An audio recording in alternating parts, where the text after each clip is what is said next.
তাহলে ইংরেজি 1 থেকে 100 বানান নাকি 1 2 এটারে কি বলে ইংরেজিতে জানো 100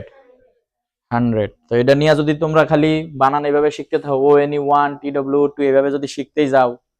তাহলে 100 পর্যন্ত শিখতে 5 বছরও লেগে যাব বুঝা গেছে কি তাহলে এটা শর্টকাট পদ্ধতিতে আমাদের শিখতে হবে হ্যাঁ তাহলে শর্টকাট পদ্ধতিতে শিখতে গেলে তাহলে এখানে কি দেখাইছিলাম যে 1 to 10 নাকি দুটো জিনিসের ব্যবহার আছে এখানে তোমাকে সবসময় মাথায় রাখতে হবে উচ্চারণ এই যে টি আসবে টি উচ্চারণ কি আসবে অতিরিক্ত আসবে তাহলে টি উচ্চারণ কি টি ওয়াই টি আর একটা উচ্চারণ অল্প স্বল্প আসবে tin T double E N tin তাহলে টি আর টিন আচ্ছা এখানে 1 to 10 তো তোমরা আগেই শিখছো গেল তাহলে এখানে আছে 20 30 40 50 60 70 80 90 ইংরেজিতে লেখা আছে তাহলে এইটা কিভাবে মোটামুটি কি বুঝছো তো তাহলে 20 এখানে একটু খালি কঠিন 20 এর জায়গায় এখানে ও বাদ যায়া কি আসবে ই আর কি আসবে এন টি ওয়াই টি টি কিন্তু আলাদা 20 তেমনি ভাবে 30 এর ক্ষেত্রে তোমার এটা বাদ দিয়ে থার চলে আসবে আই আর থার এখন এটার সাথে যোগ হবে কি টি ওয়াই 40 এর ক্ষেত্রে ইউ বাদ যাবে এই যে টি এটা একটু কঠিন হালকা একটু হ্যাঁ এই তিনটা কথা বোঝা গেছে এরপরে তাহলে 5 এর জায়গায় 50 এই এই চারটা এটাও একটু কঠিন তাহলে এফ আই এফ 5 যোগ হবে কি টি টি ওয়াই তাহলে 50 আর এখন বাকি চারটা 6 টি 60 হয়ে গেল কিনা 60 7 যোগ হবে টি 70 হ্যাঁ 8 এর জায়গায় সবই আছে শুধু কি ও যোগ হবে ওয়াই টি ওয়াই কিভাবে হবে 8 তো আছে টি শুধু ওয়াই তাহলে 80 9 এর ক্ষেত্রে যোগ হবে শুধু টি ওয়াই 9 টি এই স্টাইলে মুখস্থ করতে হবে সবগুলাই কথা বুঝছো কি এরপরে যেটা তোমার ই রয়েছে ধরো এই যে 11 তাই না ইএলই বিএন 11 এই বানানগুলো নিজেরাই মুখস্থ করে নিতে হবে বারে বারে পড়তে হবে ইএলই বিএন টিডব্লিউ ইএলভি 12 ঠিক আছে আচ্ছা এবার দেখো মজা যেটা আসে সেটা কি এখন লিখবো এই 12 এর পরে কি 13 তাহলে এই যে থার বানান শিখছিলাম না এই যে থার 13 তারপরে কি হবে 14 নাকি 14 বানান এফ ও আর 14 আচ্ছা 4 লিখে রাখলাম 15 নাকি এফ আই এফ 5 লিখে রাখলাম নাকি 5 16 নাকি 6 লিখে রাখলাম 6 এরপরে কি 17 7 লিখে রাখলাম তারপরে 18 8 লিখে রাখলাম নাকি এরপরে 19 এনআইএনই 19 9 ধরো 9 লিখে রাখলাম শুধু 9 লিখে রাখলাম তাহলে এইখানে যেরকম এই চারটা বানান একটু মুখস্থ করতে হয়েছিল নাকি এইখানে এই দুইটা বানান একটু মুখস্থ করতে হইতেছে নাকি 11 আর 12 এই দুইটা একটু কি করতে হবে মুখস্থ করতে হবে আচ্ছা তো 12 আর 11 এটা মুখস্থ করলা 13 তাহলে এই যে 30 যে শিখছিলা 30 এর এই যে থার কি আছে অর্থাৎ তোমার মাথায় সবসময় উচ্চারণগুলো কি খেয়াল করতে হবে হ্যাঁ যে থার শিখছি আগেই 13 শিখছি তাহলে এখানে থার আছে নাকি টিএইচ আই আর একই বানান থার এখন এই যে কি বলছিলাম কয়টা উচ্চারণ বেশি আসবে দুইটা একটা কি টি ওয়াই টি আর একটা হলো টিন আসবে তাহলে এই থারের এখানে এসে আমরা কি লাগাই দিব টি ডাবল এন 13 4 এর এখানে 14 5 এর এখানে 15 6 এর এখানে 16 7 এর এখানে 17 8 10 যেহেতু টি আগে থেকেই আছে 10 9 টি ডাবল ই এন 19 তাহলে কি এখন কি ধরতে পারছো বিষয়টা যদি 1 থেকে 100 কিন্তু পরীক্ষা দিতে হবে তখন তোমরা এটা এইভাবে চার্ট করে নেবা প্রয়োজনে যেটাকে বলে রাফ কি বলে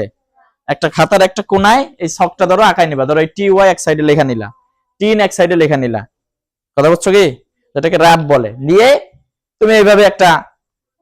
স্ট্রাকচার আঁকবা আগে। আগে তো 1 2 নাকি 1 2 আগে না, তাহলে 1 থেকে 10 তুমি আগে লেখলা, লিখে একটা চার্ট বানাইলা দাগ দিয়া মার্জিন দিয়া,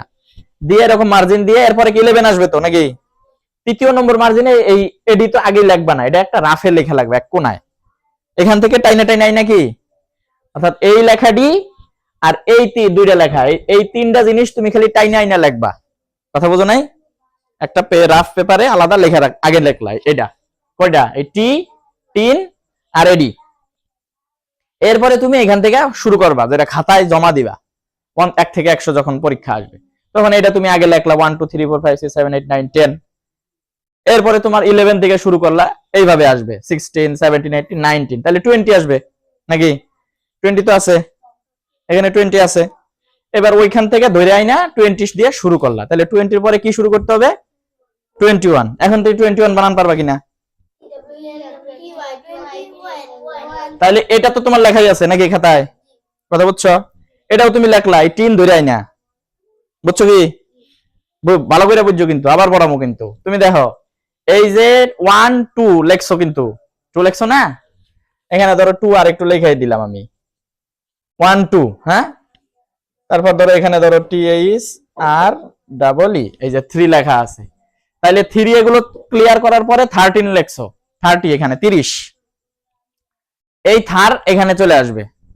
অর্থাৎ এটা আমি আগে রাফ করতে বলছি, তখন তোমার মনে থাকবে না যে পারতাছি না, তখন কি করতে হবে ওই রাফ থেকে তুমি কি সংগ্রহ করে আনবা। কথা বুঝছো? 13 তুমি এখন লিখবা কি 12 এর পরে 13, তুমি বানান কি ভুলে গেছো, হতে পারে না ভুলে গেছো, তাহলে 13 তুমি তো যে এটা কিন্তু আগে লিখে রাখছো, এই 13 এর থার নিয়ে আসলা, থার আইনা এখানে কি বসাইলা, এই 3 ও তোমার লেখা আছে আর এক জায়গায়, এই 3 আইসা এখানে মিলাই দিলা 13, হ্যাঁ। 14 ওইভাবে নিয়ে আসলা, 4 নিয়ে আসলা, এই যে 40 লেখা আছে তোমার 14, 15, এই 5 তোমার কিন্তু সব আগে লেখা আছে, তাহলে কোন কোন তিনটা জিনিস আগে লিখে রাখতে হবে বলো? আর এডি, এটা তোমার খাতার একটা সাইডে লেখে আগে লিখে রাখবা যখন এই বিষয়ে তুমি লিখবা, ঠিক আছে। তারপরে শুরু করবা 1 2 দিয়া, এরপরে এডি, এরপরে যখন যাই লিখতে যাও 20 এর পরে 20 থেকে নিয়ে 99 পর্যন্ত, হ্যাঁ 99 পর্যন্ত তুমি যাই লিখবা এই তিনটা জায়গা থেকে আর এখান থেকে নিয়া, অর্থাৎ ওই 20 থেকে নিয়ে 99 পর্যন্ত তোমার বাংলার বানান ইংরেজি বানান কি আর মুখস্থ করার দরকার নাই। তাহলে 20 এর এখানে তুমি কি লিখবা 21 থেকে নিয়ে তুমি লেখো এই 9 পর্যন্ত, 29 যেটা 29 এর পরে কি 30 নাকি, আচ্ছা 30 হইলে এখন 30 থেকে তুমি কি শুরু করবা 1 থেকে 39 পর্যন্ত নাকি, তারপরে হলো 40, হ্যাঁ হ্যাঁ 41 থেকে 9 পর্যন্ত তুমি লিখলা, 50 থেকে 51 থেকে 9 পর্যন্ত, 61 থেকে 9 পর্যন্ত, 71 থেকে 9 পর্যন্ত, 81 থেকে 9 পর্যন্ত, 91 থেকে এই 99 পর্যন্ত। এরপরে 100 ধরো 100 লেখে, কি লেখে 1 তো বানান জানোই,